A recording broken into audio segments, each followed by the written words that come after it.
A Treatise of Satan's Temptations. By Richard Gilpin. A Discourse of the Malice, Power, Cruelty and Diligence of Satan. Third part of Chapter 16. Of Satan's third grand policy for maintaining his possession, which is his feigned departure, 1. By ceasing the prosecution of his design. 3. Thirdly, Satan hath yet another wile, by which he would cheat men into a belief, that he is cast out of the heart. And this is a subtle way, that he hath to exchange temptations. How weak and childish are sinners that suffer themselves, thus to be abused. When they grow sick and weary of a sin, if the devil take that from them, and lay in the room of it, another as bad, or the same again, only a little changed and altered, they please themselves, that they have vomited up the first, but consider not, that they have received into their embracement another as bad or worse. Concerning this exchange, we may note two things. First, that sometimes he attains his end by exchanging one heinous sin, for another as heinous, only not so much out of fashion. As the customs and times and places, give laws and rules for fashions, according to which, the decencies or indecencies of garbs and garments are determined. So is it sometimes with sin. Men and countries have their darling sins. Times and ages, also have their peculiar iniquities, which, in the judgment of sinners, do clothe them with a fitness and suitableness. Sometimes men grow weary of sins, because they are everywhere spoken against. Because men point at them with a finger. The devil in this case is ready to change with them. Drunkenness hath in some ages and places carried a brand of infamy in its forehead. So hath uncleanness and other sins. When sinners cannot practice these with credit and reputation, then they please themselves with an alteration. He that was a drunkard is now, it may be, grown ambitious and boasting.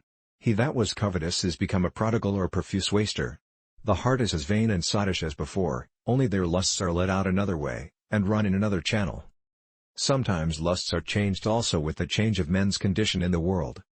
Poverty and plenty, a private and a public station, have their peculiar sins. He that of poor is made rich, leaves his sins of distrust, envy, or deceitful dealing, and follows the bias of his present state, to other wickednesses equally remarkable. And yet may be so, as to apprehend that Satan is departed from him.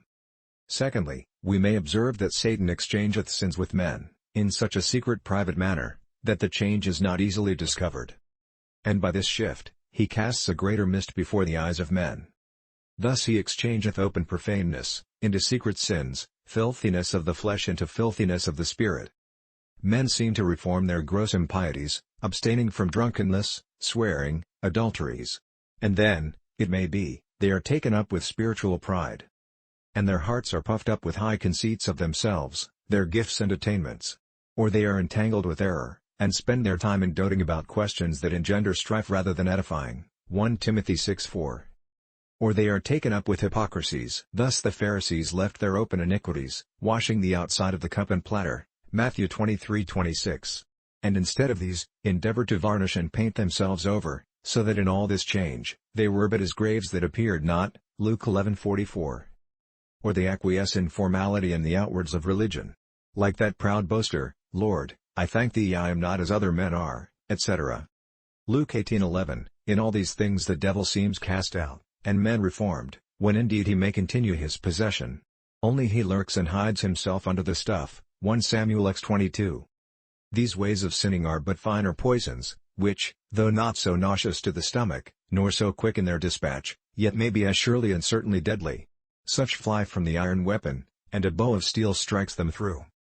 Having thus explained the three ways by which Satan pretends to depart from men, I must next show his design, in making such a pretense of forsaking his habitation. 1. First, that all this is done by him only upon design, may be easily concluded from several things, hinted to us in the four-sided place of Luke 11, as 1. He doth not say that the devil is cast out, as if there were a force upon him, but that he goeth out. It is of choice, a voluntary departure. 2. That his going out in this sense, is notwithstanding irksome and troublesome to him.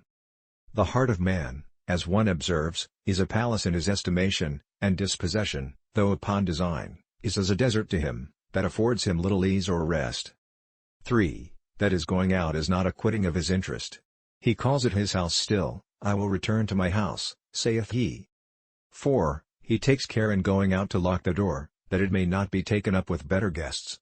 He keeps it empty and tenable for himself. He tempts still, though not so visibly, and strives to suppress such good thoughts and motions as he fears may quite out him of his possession. 5. He goes out, cum animo revertendi, with a purpose of returning. 6. His secession is so dexterously and advantageously managed that he finds an easy admittance at his return, and his possession confirmed and enlarged. They enter in and dwell there. 2. Secondly, the advantages that he designs by this policy are these chiefly: 1. By this means, men are dangerously confirmed in their securities. Thus the Pharisee blessed himself, Lord, I thank thee. They please themselves with this supposition, that the devil is cast out. And upon this, they cease their war in watchfulness. As Saul, when he heard that David had escaped, went not out to seek after him. So these trouble not themselves any further, to inquire Satan's haunts in their hearts. Thus he sits securely within, whilst they think he is fled from them. 2. By this means also, he fits men as instruments to serve his turn in other works of his. He must have, in some cases, handsome tools to work withal. All men are not fit agents in persecution, either to credit it, or to carry it through with vigor and zeal. For this end, he seems to go out of some, that under a smoother and profession-like behavior, when they are stirred up to persecute, the rigor might seem just.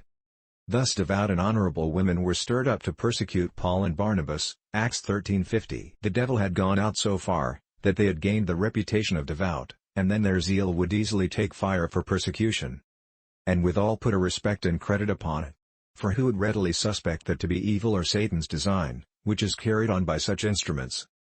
Besides, if he at any time intends to blemish the good ways of God, by the miscarriages of professors, he fetcheth his arrow out of this quiver usually. If he brings a refined hypocrite to a scandalous sin, then doth the mouth of wickedness open itself to blaspheme the generation of the just, as if none were better. Such agents could not be so commonly at hand, for such a service, if Satan did not in the ways aforementioned, seem to go out of men. 3. It is another part of his design, after a pretended departure, to take the advantage of their security, to return with greater strength and force. This Christ particularly notes: then taketh he 7 spirits worse than himself. Such, as Peter tells us, being again entangled, are totally overcome. And their latter end is worse with them, than their beginning. 2 Peter 2:20. How many might I name, if it were convenient, that I have known and observed, exactly answering this description of the Apostle, that have for some years left off their wicked ways, and engaged for a profession of religion, and yet at last have returned like the dog to his own vomit again. The devil, when he fights after the Parthian manner, terga vertens machuendi party, is most to be feared. When he turns his back, he shoots most envenomed arrows, and whom he so wounds, he commonly wounds them to the death. Thanks.